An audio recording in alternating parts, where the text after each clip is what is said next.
வணக்கம் மாணவர்களே. இப்போ நம்ம அடுத்தது பார்க்க போகிறது வந்து போன கிளாஸில் கண்டினியூஸாக இது வருது. பிறமொழி சொற்களை நீக்கி எழுதுக அப்படின்றத நாம் இப்போ பார்க்க போகிறோம். சரிங்களா? இப்போ நம்ம பார்க்க போகிறது பிறமொழி சொற்களை நீக்கி எழுதுக. அதாவது தமிழ் மொழியோட ஆங்கிலம் கலந்துருக்கிறது, அதை வந்து எடுத்துட்டு தமிழ்லேயே எழுதுறது தான் இது. ஃபர்ஸ்ட் வந்து என்னுடைய புக் டேபிளில் உள்ளது அப்படின்னு வருது. என்னுடைய புக் டேபிளில் உள்ளது. இதில் வந்து புக்கு டேபிள் அப்படின்றது ஆங்கில வார்த்தை. இதை எப்படி எழுதணும்னா என்னுடைய புத்தகம் மேசையில் உள்ளது அப்படின்னு எழுதணும். என்னுடைய புத்தகம் மேசையில் உள்ளது அப்படின்னு நீங்க எழுதணும். அதுக்கு அடுத்தது நான் டிவியில் நியூஸ் பார்த்தேன். டிவி அப்படின்றதும் ஆங்கில வார்த்தை, நியூஸ் அப்படின்றதும் ஆங்கில வார்த்தை. இதை நம்ம எப்படி எழுதணும்னா நான் தொலைக்காட்சியில் செய்தி பார்த்தேன். நான் தொலைக்காட்சியில் செய்தி பார்த்தேன் அப்படின்னு சொல்லிட்டு எழுதணும். சரியா? தை மாதம் ஃபர்ஸ்ட் நாள் பொங்கல் ஃபெஸ்டிவல் கொண்டாடினான். அதாவது தை மாதம் ஃபர்ஸ்ட் நாள் பொங்கல் ஃபெஸ்டிவல் கொண்டாடினான் அப்படின்னு வருது. இதில் வந்து தை மாதம் ஃபர்ஸ்ட் அப்படின்றது ஆங்கில வார்த்தை, ஃபெஸ்டிவல் அப்படின்றதும் ஆங்கில வார்த்தை. சரிங்களா? இதை எப்படி நாம இதை எழுதணும்னா தை மாதம் முதல் நாள் பொங்கல் பண்டிகை கொண்டாடினான் அப்படின்னு எழுதணும். என்ன எழுதணும்? தை மாதம் முதல் நாள் பொங்கல் பண்டிகை கொண்டாடினான். சரியா? ஃபர்ஸ்ட்ன்றது முதல் நாள், ஃபெஸ்டிவல்ன்றது பண்டிகை. அப்ப தை மாதம் முதல் நாள் பொங்கல் பண்டிகை கொண்டாடினான். அடுத்தது பாலன் ஸ்நாக்ஸ் சாப்பிட்டான். ஸ்நாக்ஸ்ன்றது ஆங்கில வார்த்தை. இதை எப்படி தமிழை மாற்றணும்னா பாலன் நொறுக்கு தீனி சாப்பிட்டான்.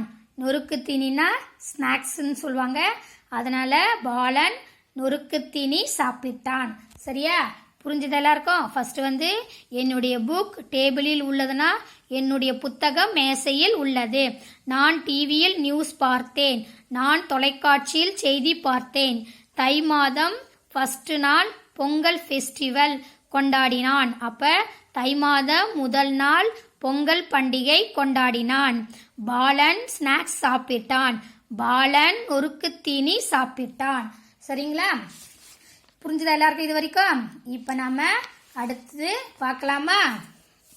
இப்போ நம்ம அடுத்தது பார்க்க போகிறது வந்து இயல் 7 துணைப்பாட பகுதி தான் நம்ம இப்போ பார்க்க போகிறோம்.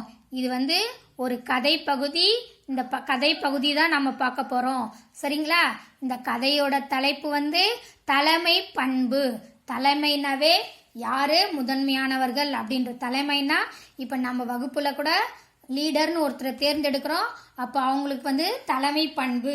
அதே மாதிரி நம்மளோட தமிழ்நாட்டிலையும் தலைவர்னு ஒருத்தர் இருக்காரு.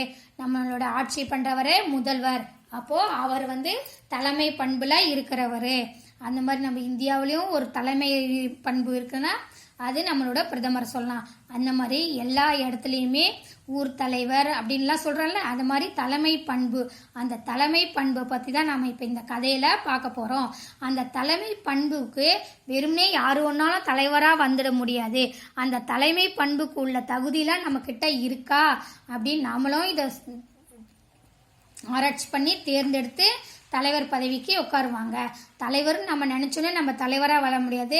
ஒரு ஊர் தலைவராக இருந்தாலும், அது ஒரு நாட்டோட தலைவராக இருந்தாலும், ஒரு எலெக்ஷன், ஒரு தேர்தல் ஒன்று வச்சு அது மூலயமா வந்து தலைவர்களை தேர்ந்தெடுக்கிறாங்க. சரியா? அதே மாதிரி இந்த கிராமத்தில் வந்து ஒரு சிற்றூர், அந்த சிற்றூரில் வந்து தலைமை பண்புடைய ஒருத்தரை தேர்ந்தெடுத்துக்காக அந்த ஊர் தலைவர் வந்து ஆராய்ச்சி பண்ணி யார் சிறந்தவங்க அப்படின்ட்டு அந்த ஊருக்கு ஒரு தலைமை பண்புடைய ஒருத்தரை தேர்ந்தெடுக்கிறாரு. அதுதான் இந்த கதை. சரிங்களா? இது வந்து தலைமை பண்பு அப்படின்ற தலைப்புல இயல் 7 ஒரு துணைப்பாடமா அமைஞ்சிருக்குது. இந்த துணைப்பாடத்தை தான் நாம இப்ப பார்க்க போறோம். சரியா? ஃபர்ஸ்ட் வந்து இந்த கதையை நான் ஒரு சுருக்கமா உங்களுக்கு சொல்றேன். அதுக்கப்புறமா இதை வந்து லெசன் ஃபுல்லா படிக்கலாம். ஓகேவா? கவனிங்க எல்லாரும். ஃபர்ஸ்ட் வந்து செந்தூர் அப்படின்னு ஒரு சின்ன ஊராம். சிற்றூர்னா சின்ன ஊர். அந்த ஊரோட பேர் வந்து செந்தூர். அந்த ஊர்ல வேம்பன் அப்படின்ற ஒரு ஊர் தலைவர் இருந்தாரு. அந்த ஊர் தலைவர் என்ன பண்ணாரு, அந்த ஊரை முன்னேற்றத்துக்காக பெரிய பணக்காரலாம் இருக்கிறாங்களா அவங்க கிட்டலாம் போய் பொருள் உதவி வாங்கிட்டு வந்து பல திட்டங்களை செயல்படுத்தணும் அப்படின்னு சொல்லிட்டு நினைச்சாரு. அந்த பல திட்டங்களை செயல்படுத்துறதுக்கு யாராவது ஒரு திறமையான நிர்வாகி, அதை பார்த்துக்கிறதுக்கு ஒரு நிர்வாகி வேணும், அவங்கள நியமிக்கணும்னு சொல்லிட்டு அந்த ஊருக்கு முரசறைந்துனா எல்லாருக்கும் வந்து தண்டோரா போட்டு நம்ம சொல்றோம்ல, அந்த தண்டோரா போட்டு அந்த ஊர் மக்களுக்கெல்லாம் அறிவிச்சாரு. அப்ப அந்த ஊரை சேர்ந்த பாலன் பூவண்ணன் அப்படின்ற 2 பேரும் வந்து அந்த பொறுப்பை எங்க கிட்ட கொடுங்க, நாங்க சிறப்பா செய்யறோம் அப்படின்னு சொல்லிட்டு சொன்னாங்க. எங்களுக்கு கொடுங்கன்னு 2 பேரும் மாத்தி மாத்தி விருப்பம் தெரிவிச்சாங்க. சரி, இந்த 2 பேர்ல யாரை தேர்ந்தெடுக்கிறதுக்குன்னு அந்த ஊர் தலைவர் கொஞ்ச நேரம் சிந்திக்க ஆரம்பிச்சாரு. சிந்திக்க ஆரம்பிச்ச உடனே சரின்னு ஒரு முடிவுக்கு வந்தாரு. சரி, இந்த 2 பேர்ல யாரையாவது ஒருத்தர் நாம தேர்ந்தெடுக்கணும் அப்படின்னு சொல்லிட்டு முடிவுக்கு வந்தாரு. முடிவுக்கு வந்துட்டு இதுல வந்து மக்கள் மீது, அதாவது அந்த ஊரோட மக்கள் மீது யார் உண்மையான அன்பு வச்சிருக்கிறாங்களே அவங்க தான் வந்து நிர்வாக திறமைக்கு தகுதியானவங்க அப்படின்னு சொல்லிட்டு அவர் முடிவெடுக்கிறாரு. அது முடிவெடுத்துட்டுன்னு அவர் என்ன பண்றாரு, அவங்க 2 பேருக்கும் 3 போட்டி வைக்கிறாரு. எத்தனை போட்டி வைக்கிறாரு? 3 போட்டி வந்து அவங்க 2 பேருக்கும் வைக்கிறாரு. அந்த 3 போட்டியில யார் வெற்றி பெறுவாங்களோ, யார் ஜெயிக்கிறாங்களோ அவங்க தான் வந்து அந்த ஊரை வந்து முன்னேற்றத்துக்கான பொருளுதவிலாம் இருக்குதுல்ல, அதை நிர்வகிக்கக்கூடிய திறமையானவங்க அப்படின்னு தேர்ந்தெடுப்பாரு. அந்த நிர்வாகி அவரு தேர்ந்தெடுப்பாரு. அப்ப அந்த 3 போட்டி அவர் வைக்கிறாரு. அப்ப அவர் அந்த 2 பேர்கிட்டயும் அவர் சொல்றாரு, இந்த போட்டியில நீங்க கலந்துக்கிறீங்களா அப்படின்னு கேட்கிறாரு. சரின்னு அவங்க 2 பேரும் ஒத்துக்கிறாங்க.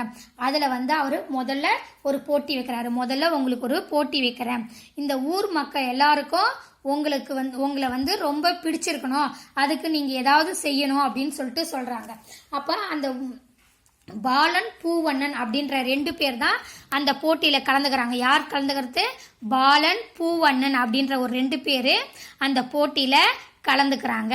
அப்போ பாலன் என்ன பண்றான், அந்த ஊர் மக்களுக்கு வந்து அறுசுவை உணவு, அதாவது நல்ல சாப்பாடெல்லாம் வடை பாயாசத்தோட எல்லாமே செஞ்சு, நான்வெஜ்லாம் செஞ்சு நல்ல பெரிய விருந்து வச்சு நல்ல சாப்பாடு போடுறான்.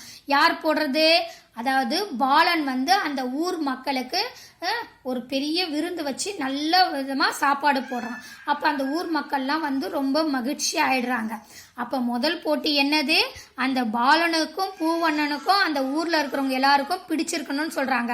அப்ப பாலன் வந்து என்ன பண்றான், அந்த ஊர் மக்களுக்கு வந்து அறுசுவை உணவு, அதாவது ரொம்ப அருமையான ஒரு சாப்பாடு தயார் பண்ணி அவங்க எல்லாருக்கும் விருந்து வைக்கிறான். அப்புறமா பூவண்ணன் என்ன பண்றானா, அந்த ஊர்ல இருக்கிற திறமைசாலிகள் சிலரை தேர்ந்தெடுத்து தொழில் சார்ந்த பயிற்சி, அதாவது ஏதாவது ஒரு தொழில் செய்யறதுக்கு நாம என்ன பண்ணணும் அதுக்கு உண்டான பயிற்சி அவன் கொடுக்கறான். அந்த தொழில் செய்யறதுக்கு பயிற்சி அவன் கொடுக்கறான். அப்ப முதல் போட்டி வந்து 2 பேரும் என்ன பண்றாங்க, அந்த ஊர் மக்களுக்கு அவங்கள பிடிச்சிருக்கணும்னு சொல்லும் போது அவங்க 2 பேரும் வந்து பாலன் வந்து என்ன பண்றான், அந்த ஊர் மக்களுக்கு உணவு அளிக்கிறான். பூவண்ணன் வந்து என்ன பண்றான், அந்த ஊர்ல இருக்கிற திறமைசாலிகள் சிலர் தேர்ந்தெடுத்து அவங்களுக்கு ஏதாவது ஒரு தொழில் பண்றதுக்கு பயிற்சி கொடுக்கறான். சரிங்களா? இதுதான் வந்து முதல் போட்டி. அதுக்கு அடுத்தது 2வது போட்டி சொல்றாரு. அந்த ஊர் மக்கள் வந்து சமூக பொருளாதார முன்னேற்றத்தை மேம்படுத்தணும், அதாவது அவங்க ரொம்ப வறுமையில இருக்கிறாங்க, அவங்களுக்கு அந்த வறுமையை போக்கி அவங்கள முன்னேற்றணும் அப்படின்றது தான் 2வது போட்டி. இந்த 2வது போட்டியில பாலன் என்ன பண்றான், தாங்கிட்ட இருக்கிற பொருள்லாம் வந்து தாங்கிட்ட இருக்கிற செல்வத்தெல்லாம் வந்து மக்களுக்கு பிரிச்சு கொடுக்கறான். அதாவது தாங்கிட்ட இருக்கிற பணத்தை வந்து எல்லாருக்கும் பிரிச்சு கொடுக்கறான். ஆனா பூவண்ணன் என்ன பண்றான், திருப்பியும் சிலரை சேர்ந்தெடுத்து கல்வி கட்டுத்தரான். கல்வியோட இல்லாம மேலும் சில கலைகள், அதாவது வேற ஏதாவது தொழில் சார்ந்த கலை, அதாவது அந்த மாதிரிலாம் திருப்பியும் அவன் என்ன பண்றான், அதெல்லாம் அவங்க கத்துக்கிறதுக்கு ஏற்பாடு பண்றான். இந்த செயலை பார்த்துட்டு மக்கள் எல்லாரும் என்ன சொல்றாங்க, இவன் என்ன எதுவுமே செய்ய மாட்டேன்றான், இதெல்லாம் ஒரு வேலையா, இதெல்லாம் செஞ்சோம்னா அவங்களோட பொருளாதாரம் முன்னேறிடுமா அப்படின்னு சொல்லிட்டு மக்கள் எல்லாரும் நினைக்கிறாங்க. அப்போ பாலன் மீது தான் மக்கள் ரொம்ப எல்லையற்ற மகிழ்ச்சியோட பாலனை பார்த்தாதான் அவன் தான் இந்த நிர்வாக திறமையை ஏற்கக்கூடியவன் அப்படின்னு சொல்லிட்டு மக்கள் நினைக்கிறாங்க. அப்ப இது 2வது போட்டியும் முடிஞ்சிடுது. சரிங்களா? மீதியை நாம அடுத்த கிளாஸ்ல பார்க்கலாமா? ஓகே, நன்றி.